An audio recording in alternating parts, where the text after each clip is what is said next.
ते संजय राऊत जे आहेत ते या ठिकाणी पोहोचलेले आहेत वरळी डोमची ते पाहणी करतायत शिवसेना नेते संजय राऊत सोबतच मनसेचे नेते अभिजित पानसे तसंच माजी आमदार नितीन बुलबुल सरदेसाई देखील या ठिकाणी उपस्थित आहेत।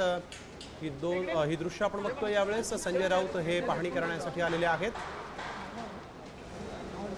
आणि यावेळेस ते कशा पद्धतीनं हा सगळा मेळावा होईल कशा पद्धतीनं तयारी करण्यात आलेली आहे त्याची पूर्ण माहिती घेत आहेत। या तयारीचा पूर्ण आढावा संजय राऊत घेत असल्याचं इथे दिसतं।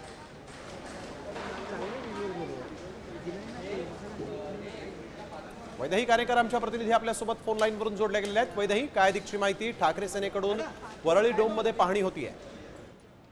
नक्कीच आपण बघतोय की सध्या डोम मध्ये पाहणी सुरू आहे आणि एकूणच सध्या काय नेमकी परिस्थिती आहे याचा आढावा घेण्याचा प्रयत्न ठाकरे सेनेचे नेते आणि मनसेचे नेते जे आहेत ते करताना बघायला मिळत आहेत।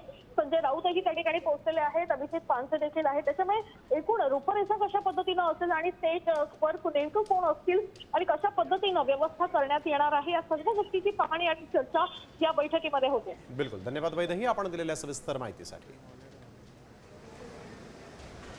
तर वरळी डोमची ठाकरे सेना आणि मनसेकडून पाहणी होतीये। उद्या होणारा हा मेळावा ज्याची तयारी ठाकरे सेना आणि मनसे करते। आता isakal.com आहे देशातील नंबर 1 ची मराठी न्यूज वेबसाईट। प्रत्येक अपडेटसाठी isakal.com ला नक्की भेट द्या।